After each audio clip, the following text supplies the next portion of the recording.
Hi guys, in this video we will see how to turn off Bing SafeSearch in Microsoft Edge browser. If you want to disable Microsoft Bing SafeSearch in Microsoft Edge browser, then here are the process.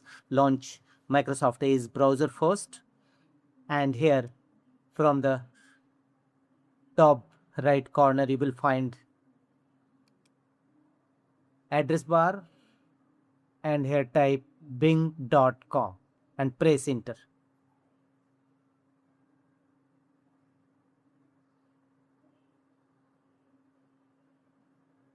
And here click on three horizontal line against Microsoft Bing page.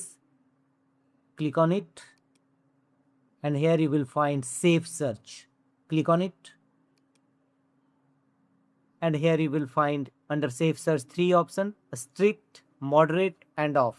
If you want to choose a strict, filter out explicit text, images, and videos from your search result. Moderate, filter explicit image and videos but not text from your search result.